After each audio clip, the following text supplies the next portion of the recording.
Today's lecture is in hybrid mode, so there's an audience in the room, and of course, there's also online. I'm Naughton. I'm the Moderator Chair of Chinese International Affairs, and I'm happy to introduce who is, in a sense, one of our own, Richard Carney, who is a UC San Diego PhD in political science, and has been, I think, without interruption since your PhD at NYU Shanghai.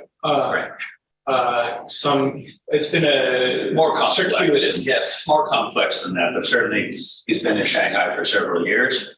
He published a great book called Authoritarian Capitalism, which is about the way that sovereign wealth funds and other kinds of financial instruments have been effective in expanding China's influence. And it won a very prestigious award, an award that only goes to the finest scholars, the O'Hara Award for work on the Asia Pacific. Richard is now engaged in a new form of work related to the old, but now extending to incorporate the Belt and Road program and other forms of influence in China. So we're looking forward to hearing about it. Sorry, I should have said, I got it wrong. I should have said that Richard is at CEIBS, at the China-Europe International Business School in Shanghai. Who was too polite to correct me. And I said, NYU Shanghai, but he's been at CEIBS for several years. Housekeeping rules for the audience on Zoom. This lecture is being recorded. We will have some time for questions after the presentation. Please use the Q&A box on the bottom of your screen to submit your questions. We'll be curating the questions, consolidating them for answers during the Q&A. Congratulations on your new book, Richard. The floor is all yours. Great. Thank you so much. Okay, so let me just move to the next slide and introduce the topic for today. So the question motivating the presentation today is, why does Chinese foreign spending on infrastructure and digital tech exports vary across countries?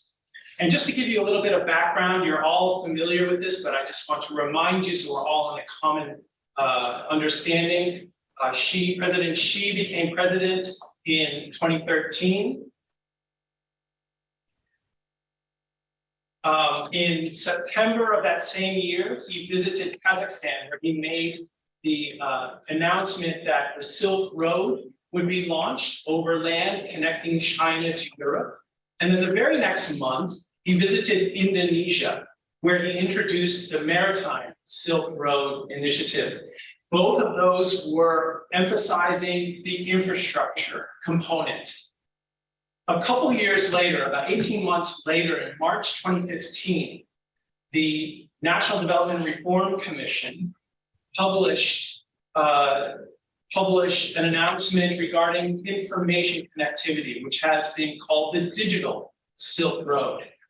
And so this is where the two components of the Belt and Road Initiative, the infrastructure and digital components, have been introduced.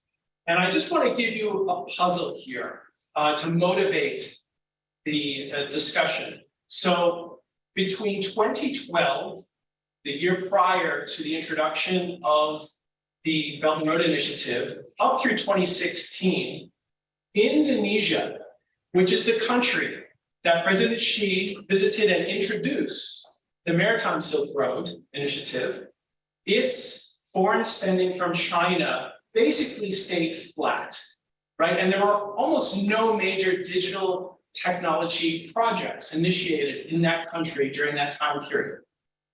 Malaysia, by comparison, experienced an increase of infrastructure spending of over 100% during that same time period. And they created a digital free trade zone with Alibaba in 2017, and Kuala Lumpur became the first city outside China to adopt Alibaba's smart city platform, CityBrain. Okay, so the puzzle is magnified when you consider the characteristics of these two countries. Indonesia's economy 3 times larger than Malaysia's. Its population, 9 times larger than Malaysia's. Indonesia was a major natural resources exporter to China, whereas Malaysia was not. Its exports of natural resources was very small. Indonesia's GDP per capita, far lower than Malaysia's, right? Malaysia's GDP per capita almost 3 times higher, which suggests Indonesia was in far greater need of infrastructure development that China was offering. Additionally, Indonesia was a democracy, which suggests it has political institutions that confer greater stability to policy, which is typically regarded as more beneficial from the perspective of foreign investors who hate uncertainty. Malaysia was not a democracy, and thus is regarded as having greater risk to foreign investors.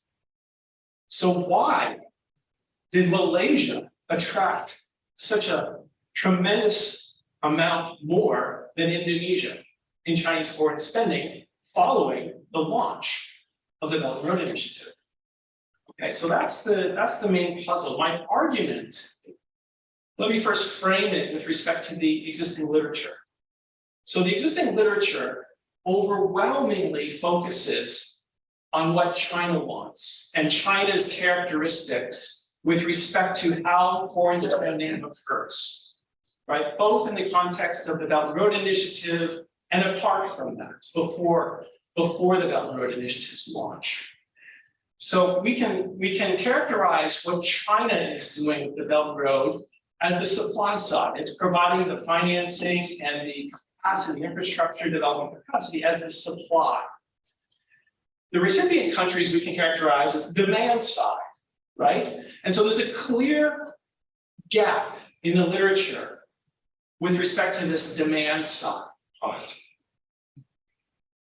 And so my argument basically is that there are 2 characteristics of recipient countries that are especially important and that are related to the structure of that recipient country's political regime. So the first characteristic is the public-private orientation of the corporate sector. And this is a topic I explored in my previous book, Authoritarian Capitalism. This book that I'm talking about here extends that framework by introducing the role of clientelism.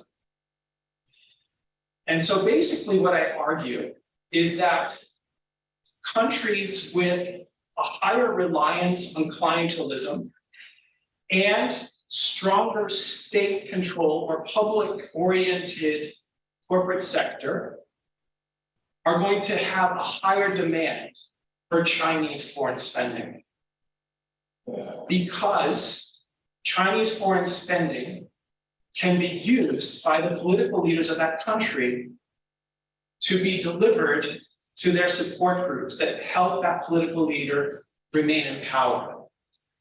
If they control the mechanisms for delivering those resources through state-owned companies, then that enables them to secure their hold on power more effectively than if they have to work with private companies that are in charge of Chinese foreign spending. So let me just give you a clearer explanation of this argument with respect to 4 different political regimes. I want to begin explaining with the second category there, closed autocracies. So closed autocracies are political regimes that do not hold multi-party elections. And typically, the rulers of these regimes are supported by a narrow group of wealthy elites, right? Typically business owners. The large swath of the population is excluded from political participation generally, and oppression or repression is used often to ensure social stability. Autocrats will introduce elections sometimes. And this is what I label as electoral autocracies. This is from the literature, actually, right? Or they're semi-competitive autocratic regimes. When elections are introduced in the context of an autocracy, the political ruler must extend the delivery of patronage resources or clientelist resources to a larger swath of the population in order to get them to vote for him in the election. Even though it's an autocratic regime and that ruler is likely to be reelected, they need to maintain the veneer of legitimacy. And that means they need to encourage people to vote for them. And so there is a higher reliance on clientelism in these electoral autocracies than in closed autocracies. If we go down to electoral democracies, these regimes have genuine multi-party competition. They rely also on a high level of clientelism. However, the corporate sector is far more oriented towards family-owned business groups. The state typically is less prevalent in the private sector, in the corporate sector. And so the political rulers depend upon financial backing from these private business owners. And that means they no longer have the same degree of control over the allocation of clientelist resources. So that reduces their capacity for using Chinese foreign spending and directing it to favored groups. So their overall demand is reduced relative to electoral autocracies. And finally, liberal democracies, the bottom category there, they have a low reliance on clientelism because that's often regarded as a form of corruption. And so in these mature democratic countries, that typically has been replaced by programmatic arrangements. And also the state sector, the state ownership of the corporate sector has been typically replaced by private companies. So there's a far higher prevalence of private ownership of the corporate sector in those countries. So they have the lowest demand for Chinese foreign spending. And you can see with respect to each of these, I'm framing my argument with respect to Chinese foreign infrastructure spending, but then you can extend the implications of that to the import of Chinese digital technologies or digital exports or digital products and services. So the evidence that yes, Victor, quick question. Yes. Why is it necessary for the supporters of the leader to be part of a state-owned enterprise? Because you have a lot of examples of like leaders of private firms, or like in Russia, Wagner Group is a private firm, and they seem to demand a lot of Chinese technologies, especially now. But you do see support groups for dictators, which are private entrepreneurs. So why isn't that sufficient to create this demand for Chinese technology investments? So I'm just going to rephrase your question so everybody online can also hear it. So the question was, why in places like Russia, other electoral autocracies, why can't you have a high level of private sector cooperation with the leader? Why do you need such a state ownership of the corporate sector? And so I agree that you can have the political ruler of these regimes working with private sector owners of the corporate sector. However, that often also correlates with a high level of state ownership. So you'll get both. In Russia, for example, after the 1990s, you saw a very clear increase in state ownership of the corporate sector, alongside this strong cooperation with private business owners. So you can get both, but if the political ruler controls the corporate sector, that gives them greater power to allocate clientelist resources the way they want. It removes agency costs, to put it in sort of academic terms. Right. Okay, so the book has a great deal of evidence. It includes 17 data sets, in fact, with many that are new and unique and self-collected, altogether encompassing more than 20 million firm-year observations across more than 150 countries. It also has some detailed case studies that are with respect to each of those political regimes I discussed. So the UAE is a case study about a closed autocracy. Djibouti and Malaysia are case studies about electoral autocracies. Indonesia is the electoral democracy category, and Greece for the liberal democracy. And one thing that's in common across all these case studies is they each have a major fork project initiated by China, which allows for nice comparison in the way that a similar kind of project is initiated across all these different political regimes. Yes. Are all 150 countries categorized in terms of this 2x2 clientelism and autocracy? They're all characterized with respect to these 4 different political regime categories. And I provide evidence demonstrating the generalizability about clientelism and state ownership with respect to each of those 4 political regime categories. And then also, I have based the research on extensive discussions and interviews with hundreds of Chinese and foreign executives. So I teach in a Chinese executive MBA program in Shanghai, and I also teach in an English language executive MBA program. And I was just recalling or counting how many executives I must have taught. It's been, I think, around 3,000 since I've been in Shanghai and since 2017.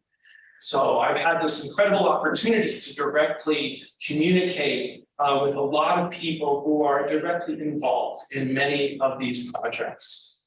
And so that's where a lot of these insights come from. So I'm not gonna show you the results of all 17 data sets. I'm just gonna show you a couple highlights. So the first one here comes from a data set that is compiled by Derek Scissors at the American Enterprise Institute. And this is a data set that has been used by the World Bank and the OECD to analyze the Belt and Road Initiative and the way foreign spending has been allocated across countries. So when you apply the political regime categories to foreign spending to this data set, you see this remarkable difference between electoral autocracies and these other regime categories. Specifically, the dotted line that's at the top there, that's the one that corresponds to electoral autocracies. And I should just say, what I'm showing you here is BRI foreign construction spending between 2013 and 2019. So just prior to the COVID, just prior to COVID. And so you can see that on average, foreign spending going to electoral autocracies is about 3 to 4 times higher than the next category, which is closed autocracies and electoral democracies in terms of total volume of spending. And it's consistent across all the years that are provided here. And you can see liberal democracies are at the bottom. This, of course, is descriptive data. But I conduct regression analyses to show that this relationship holds for including a number of different control variables. Yes. And how many countries are in the electoral autocracy category, and roughly what proportion of it will GDP? So I am guessing it's about 70 countries in the electoral autocracy category. Yeah, it's a lot. It's so half of the countries, but probably 10, 15% of world GDP. In terms of world GDP, I am not sure exactly. I'm going to come back to that in a moment. So that's the infrastructure.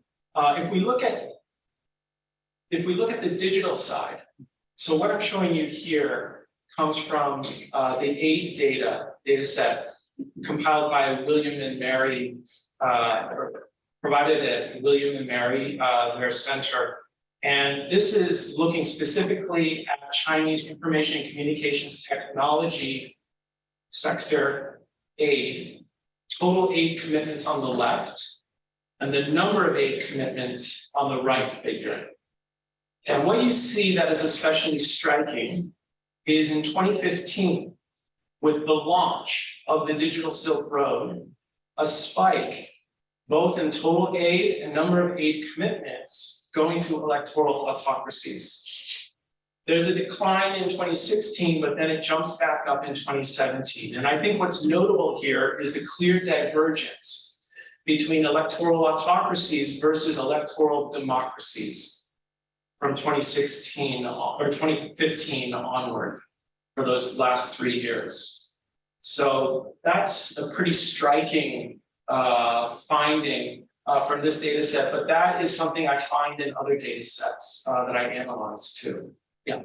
So in terms of underlying data, are you only including those countries that are targeted BRI destination countries, or it includes everyone, including the US as a liberal democracy, as Western European countries, as liberal democracies? All countries. All countries. Yes.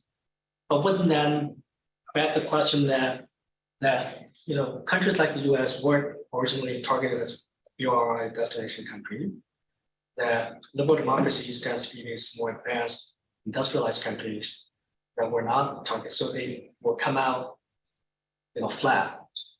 So it begs the question why.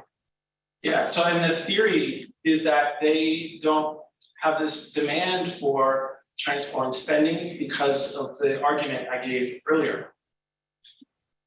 Yes, but I thought the starting point was that there was this supply. Yes. But for these liberal democracies, the supply was not there. So China, the way that I approach it is China is saying, we have a pot of money. Okay. Who is interested? Who wants to take a piece or get some of this money to help build infrastructure projects that you need help building? And they're not, I wouldn't say that they're discriminating against liberal democracies, rather it's liberal democracies are not interested. Sure, okay, well, because my understanding, maybe was that BRI was announced with a specific set of destination countries in the original sort of design by China. It's not, in other words, BRI is a specific program of Chinese outward investment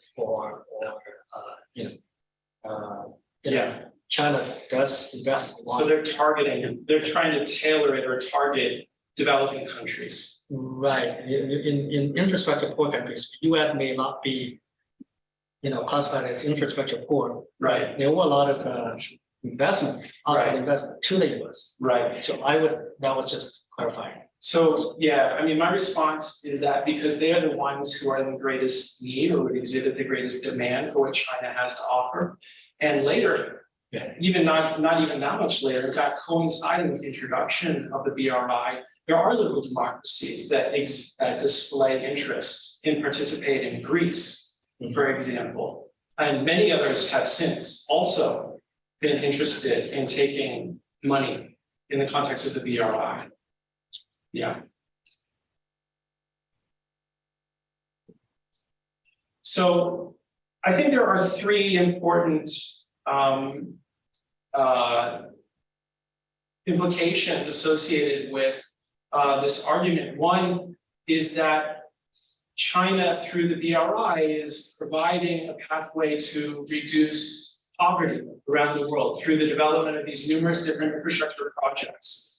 And I list them there. But one way in which it packages these different infrastructure projects is through something called the Port Park City model. Or another way that it's sold is the Sheku model, which is the name of the fishing village that led to the development of Shenzhen. And it's just aggregating those different infrastructure projects together as a package delivered to different urban or cities, urban locations that display where the government displays an interest in replicating or trying to replicate what Shenzhen has accomplished. The reason why I mentioned that, or I highlight that, will become clear in just a second. The second implication is by introducing Chinese digital technologies in the context or quickly following the introduction of infrastructure development, allows China to introduce its digital technology standards. And that is critical for it claiming the ability to be the key provider of these various digital technologies to developing countries in particular, and locking out Western competitors who abide by different standards. And in fact, I think in many ways, this might be even more important than the infrastructure part.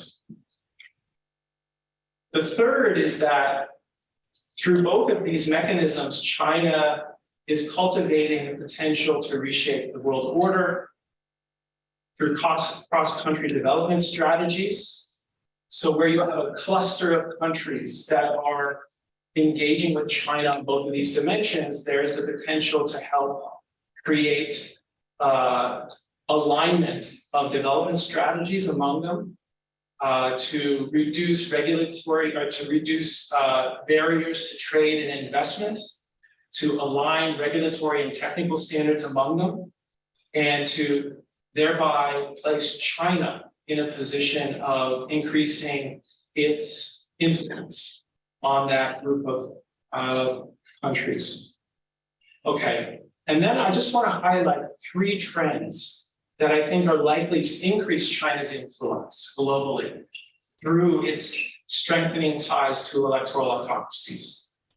One trend is the retreat of democracy. The second is global economic growth. And the third is urbanization. So I'm just showing you here the change in the relative proportion of these different regimes in low and middle income countries since 1980. And you can see there's been a decline in autocracy. Orange is electoral autocracy, black is closed autocracy. So there's been a decline up until around 2011, 2012. And since then, over the past decade, there's been an increase. And in fact, the increase since COVID has been quite dramatic. So just to give you a sense, the share of the global population living in autocracies in 2011 was around 49%. In 2021, it was 70%. So insofar as China is cultivating stronger ties with autocracies generally, but electoral autocracies in particular, I mean, this is quite important to China's growing influence. And you can see in this map where, in 2019 at least, these different political regimes are located. And notice that there is a large cluster of electoral autocracies in Africa. And so I mentioned earlier that I conduct regressions that control for alternative explanatory variables such as natural resources, right? Which is often the argument used to explain China's presence in Africa. But if you control for that, the electoral autocracy regime variable remains significant. And as I argued, I say it's because of the desire for clientelist resources that the political ruler will use to allocate to his political supporters to stay in power. And you can see there's also a cluster of electoral autocracies in Central Asia. The second trend is global economic growth. And you can see here since around 2000, the emerging and developing economies have grown at a rate more than twice that of advanced economies. And there was obviously a sharp downward spike during COVID, but it's bounced back up, and the previous trends are expected to continue, according to the IMF, going forward. And what this means, this is the IMF data, is that by the year 2030, emerging and developing economies are likely to account for nearly 2/3 of global GDP. Now, if you consider in 2021, 70% of the global population resides in these developing and emerging economies, who account collectively for 2/3 of global GDP. So getting back to Barry's question earlier, this is quite an important implication associated with China cultivating ties with these electoral autocracies in particular, but autocracies generally. And the final trend is urbanization rates. So you can see that the highest level of urbanization is expected to occur in Africa, which is dominated by these electoral autocracies. And I mentioned earlier that infrastructure projects, the Port Park City model, right, where you have infrastructure that helps promote urbanization generally. And in addition to that, digital technologies that are integrated into the infrastructure, such that it becomes smart infrastructure and smart cities. African countries that are electoral autocracies predominantly are going to be likely to be major participants in this, amplifying their ties to China. So I just want to end with a couple implications. One is about the hot debate about semiconductor technology. And so there's been a lot of interest in how the US can retain its dominant position with respect to leading edge semiconductor technology. However, the point I want to make is that these developing countries don't need leading edge semiconductor technology. China can use lagging edge semiconductor technology to meet the needs of these developing countries. Now, I'm not saying that, the uses of the leading edge semiconductor technology are not important, but it needs to be put in perspective with regard to what China can do with lagging edge semiconductor technology. And that is cultivate these strong economic linkages to these electoral autocracies. And the final point is, what should the US and its allies do to respond to China's growing alliance with these electoral autocracies and many developing countries generally? One thing I think that needs to be done is for the US and other Western countries, there is a need for more government support of private firms to compete in developing countries. Private companies generally are reluctant to invest in developing countries because of the high costs associated with political risk, typically, among other things. The government needs to help compensate for those risks so that they can compete effectively against Chinese investments. And second is there's a great need for multilateral cooperation among Western governments to work and incentivize private firms to invest in these developing countries, to build infrastructure and to export digital technologies. Otherwise, China is going to win this competition for influence among the set of countries that will account for 2/3 of global GDP by 2030. Okay, so I'm just going to end on that note. Thank you. So for start, why don't you talk us through how this applies in your case study in the Malaysia-Indonesia contrast in particular? Okay. What Yeah, where do they fit in the typology, and how does that affect their responsiveness to Chinese interests for the Belt and Road? Okay, great. So Malaysia is an electoral autocracy. Indonesia is an electoral democracy. And Malaysia is such an interesting case, a beautiful case to illustrate my argument, because what you have there is the Prime Minister Najib was desperately looking to hold on to power, right? His party was losing power. He came in as the party was losing the share of seats in Parliament, and he was worried about losing power in the 2018 election.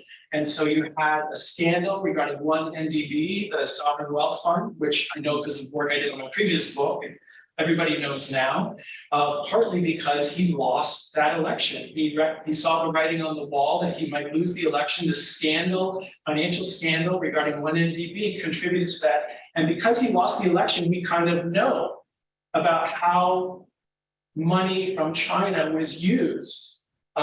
So Chinese state-owned enterprises actually provided money to help pay off one NDB debts in part, but he also used one NDB money to help him deliver clientelist resources to groups that he thought would help him win the election, among other things. And so, but all this got exposed. In part because then this led to him losing the election, but also led to exposure of the extent of the corruption that occurred. And so we kind of got the chance to see the role that Chinese SOEs can play in helping an autocratic ruler try to retain.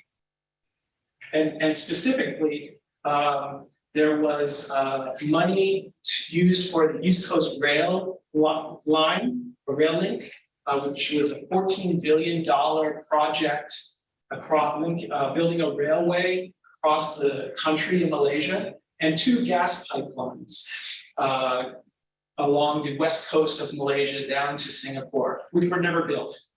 The money was used for his own political purposes, or for his own purposes, personal and political. And the money, the $14 billion for that ECRL project, was regarded as highly inflated, so that he could use the excess funds in ways that he wanted to use it. So before you move on to Indonesia, so that's convincing in terms of corruption and clientelism. But on the other hand, he did get voted out of office. So doesn't that mean it's electoral rather than an autocratic system? So this is one of those unusual circumstances where, despite his best efforts, he lost. But typically, autocrats retain power in those circumstances.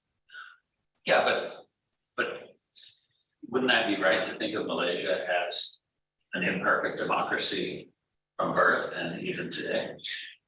Oh, so it is, no. I mean, it's regarded generally during that time period as an electoral autocracy. So there's not genuine competitive multi-party elections. I mean, there were clear, it's sort of a subjective judgment as to when it crosses that threshold from autocracy to democracy, but there were a lot of mechanisms in place to prevent political challengers from competing on a level playing field. But he still lost. Even compared to Indonesia. Yeah, oh, yes. So Indonesia, and I should just quickly add that in each of those major projects in Malaysia, you had a Chinese SOE partnering with a Malaysian SOE. And there were about a half dozen of these mega projects in Malaysia through the BRI. Indonesia, by contrast, has very few, in fact, really only one mega project where there's a Chinese SOE involved. The biggest project in Malaysia is actually an Indonesian private company partnering with a Chinese private company for this Indonesian Morowali industrial park devoted to nickel mining and processing.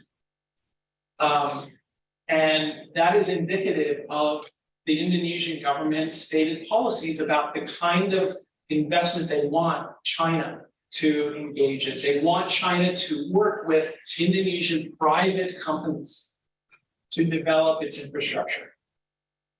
And that's what you see. Yeah, it's a very stark contrast. Now, let me ask just one more question, but again, it's pretty open-ended, so it might take you a while to answer it. You described it in terms of the demand for Chinese funds and project donation. To what extent do you think China assesses the characteristics in the host country and decides that electoral autocracies are the richest set of environments in which it can, in a sense, itself play the clientelist game? In other words, it identifies countries where clientelism is prevalent in order to say, well, we have more money than anybody else. We can come in and cultivate clients ourselves. Do you think that goes on? No. Okay. I firmly believe that does not happen.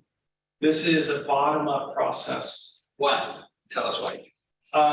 This is, so I mean, in my discussions with people, so I'll give you an example of how this works. A different example from Africa, Algeria specifically. So ZTE, we were talking at length a little bit about ZTE investing in building 5G infrastructure in Algeria. And this is based on talks I had with somebody who works at ZTE.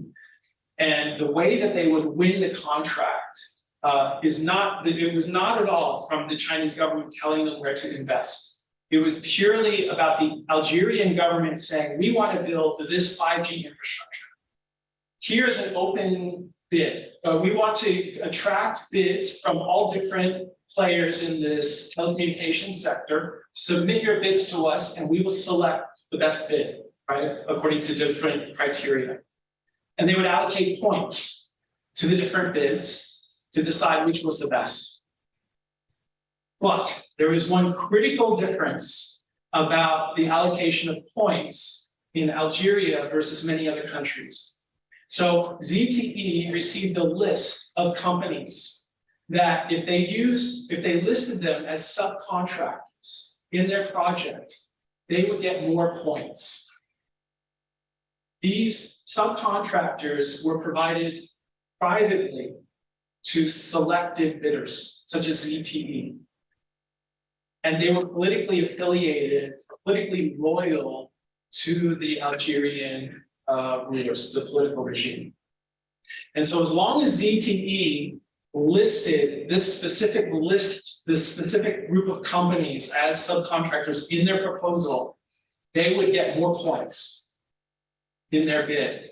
And that was how they won the bid to build 5G infrastructure in Algeria.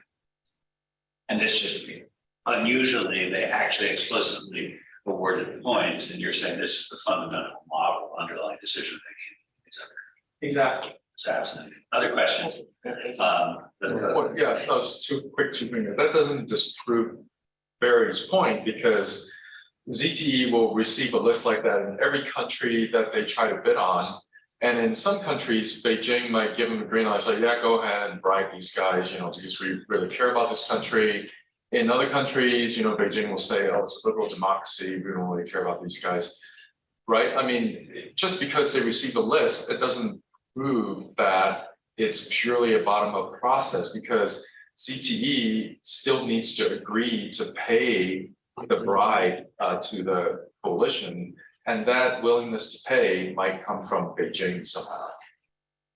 So I never encountered, so where I did encounter Beijing's influence was on projects or countries like, let's say, Pakistan, that are regarded as geopolitically important, strategically important. But it was not, I never encountered any comment that it was a reflection of the political regime. It was always about the geostrategic importance of a project or the country to Beijing. But two things on that. still, that is, in this case, the demand from Algeria is there, okay? But your theory would require that Algeria would have a preference for the Chinese supply versus every other country's supply. Why is that?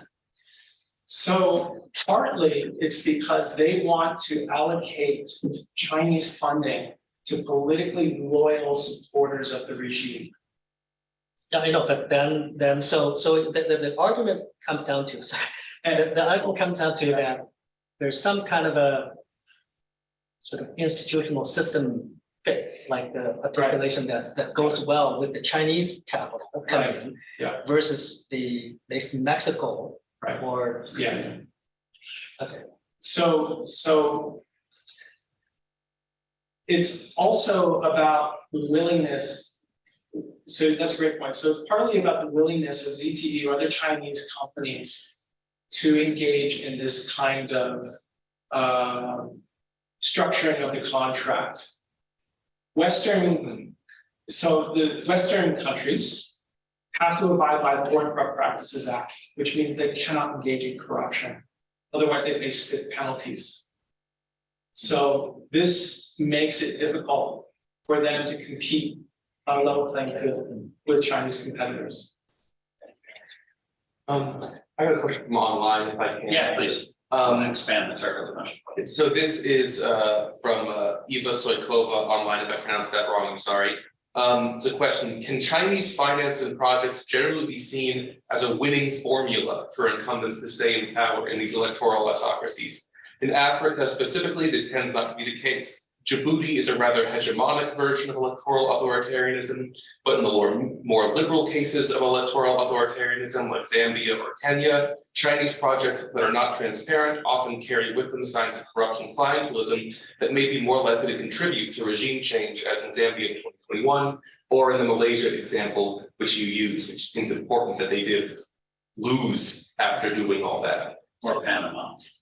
So that's a great question. And in fact, I analyze electoral autocracies according to whether the political ruler is more or less threatened by political challengers. How strong is the political ruler in the context of those electoral autocracies specifically? And so what I find is that where the political ruler is more vulnerable to political challengers, they are more avid participants in the Belt and Road Initiative, wanting to attract more funding because they need it to help them stay in power, to allocate funding to strategically important groups that will help them remain in power. Now, that doesn't mean they'll win, but they recognize the vulnerability of their position. And that amplifies their need for funds to shore up political support. So desperation is part of the demand, and so you would sort of expect it to be in places where the electoral authoritarian regime is more likely to fail. That's right. Sure. So do you have any project level data? Yes. On bids? Okay, Yes. so if you want to try to disprove the alternative explanation that the Chinese government is showing favoritism towards similar regime types, right, electoral autocracies, you could look to see, first of all, given that a country is soliciting bids, does the Chinese government submit an offer to that bid, right? So is the Chinese government being selective in where they bid on projects, right? Are they refusing to bid in projects offered in liberal democracies, right? Or electoral democracies, right? If they are not bidding on those types of projects, that suggests that this is a kind of a preference on the part of the Chinese government.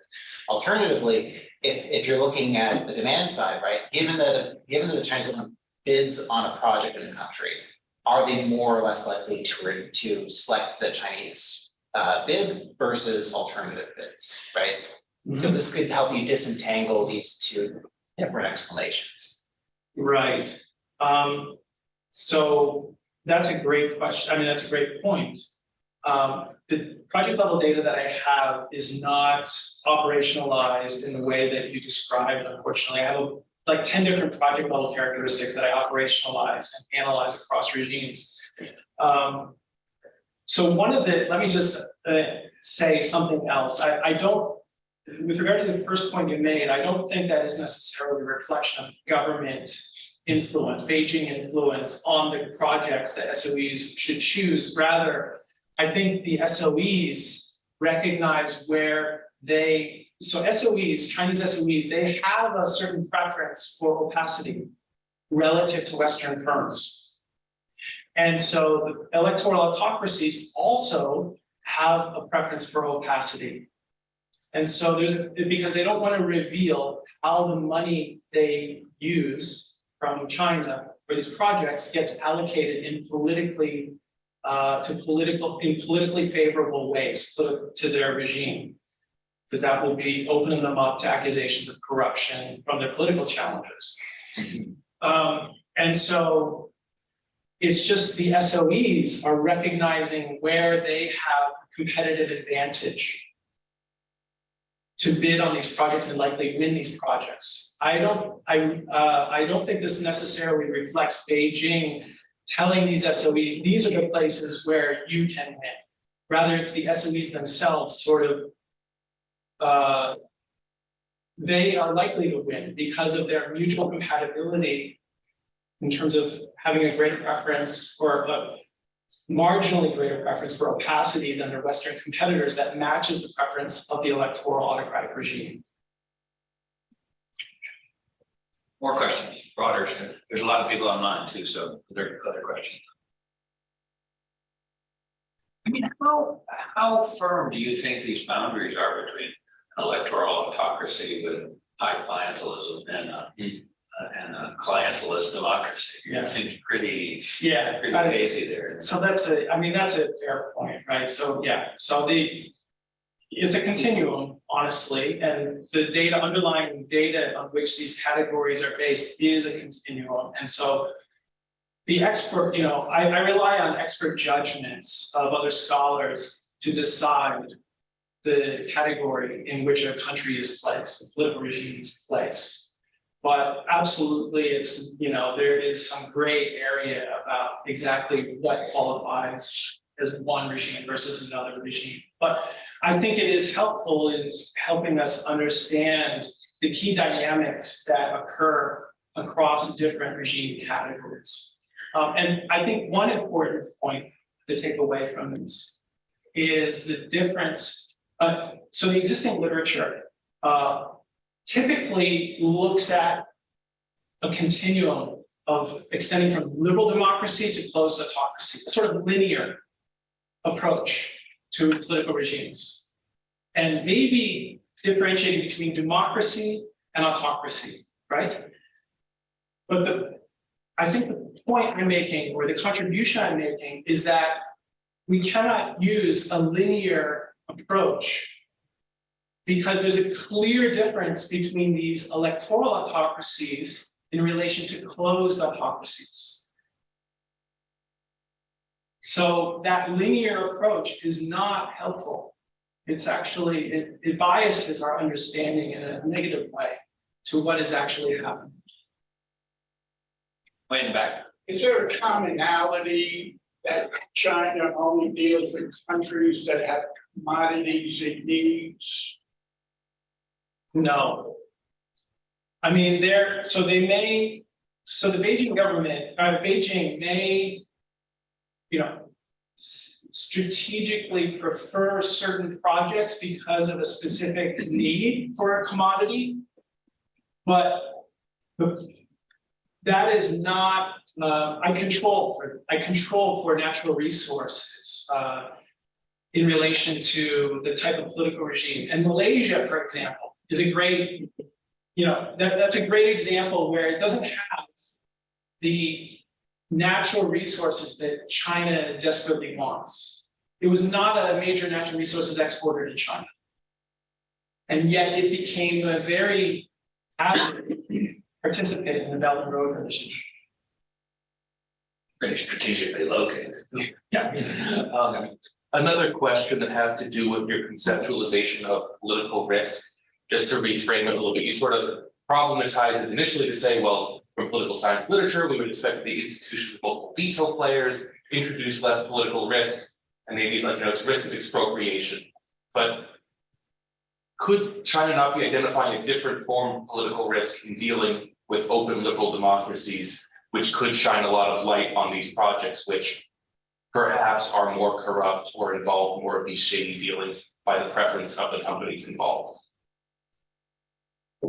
Like, is it a different kind of political risk that we're talking about here, where exposure is its own kind of political risk that is more common in liberal democracies than the electoral autocracies you mentioned? So, okay, so I think that what you're saying, what you're pointing to, I think is a great point. So the literature on foreign investment has traditionally, predominantly been framed with regard to private firms. Yes. And what they consider to be political risk. Yes.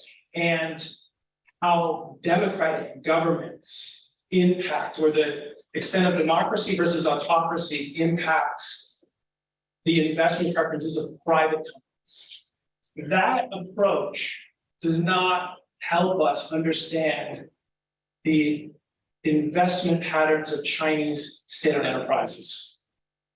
So I am saying we need a different approach to understanding countries, political arrangements, if we want to explain the pattern of Chinese foreign spending by SOEs. And I'm sure you know the book Dictator's Handbook, which is obviously relevant to many points of this. But you could, in a sense, write a Belt and Road Handbook for the Chinese, right? To say you should seek out these types of regime and use these types of things. How to be a regional hegemon. How to be regional. Yeah. I don't think I want to do that. You're right. How to win friends and influence countries. Yes. Anyone want to take the last question here? We've got 1 minute left.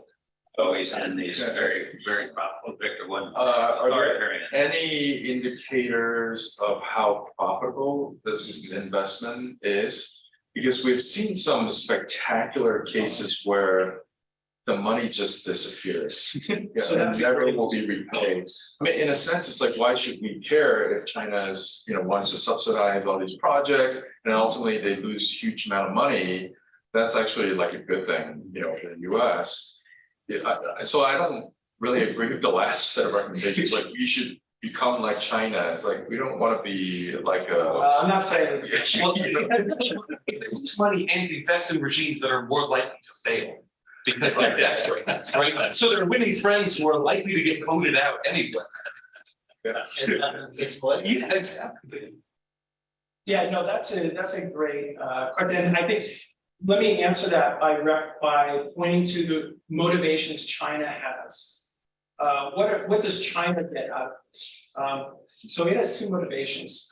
One, in the wake of the global financial crisis, it needed to save its infrastructure companies. It created this huge financial influx of money to infrastructure state-owned enterprises, and they had huge debts and faced the potential of inability to repay their debts to Chinese banks, and also laying off thousands of employees, creating social instability in China.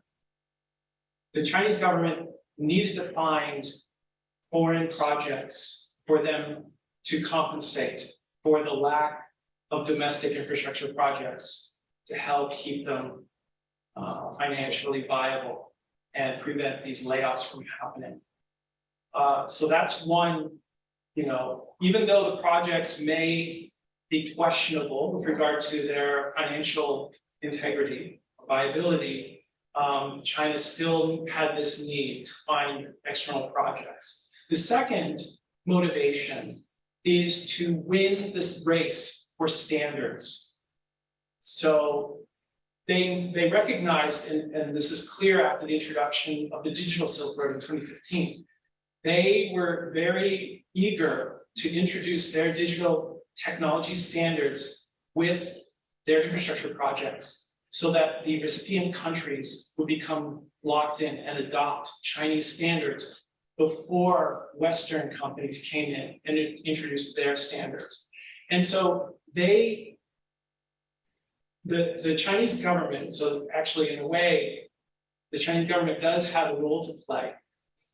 They were okay with questionable profitability because in the long run, there was huge promise to be gained from getting these countries to adopt Chinese technical standards.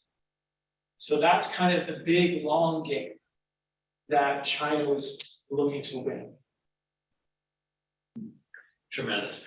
Fascinating discussion, stimulated by a really, really insightful, innovative work. Thank you. We always try to end these right on time.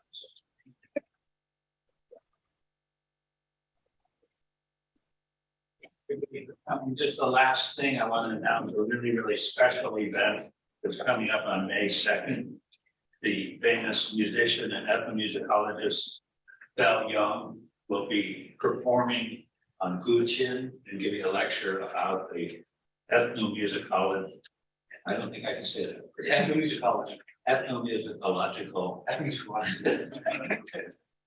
foundations and traditions of Guqin. Where is that going to be? In Conrad. In On campus, on campus. The Conrad Concert Hall on campus. Conrad Concert Hall on campus. It was. Thank you, everybody.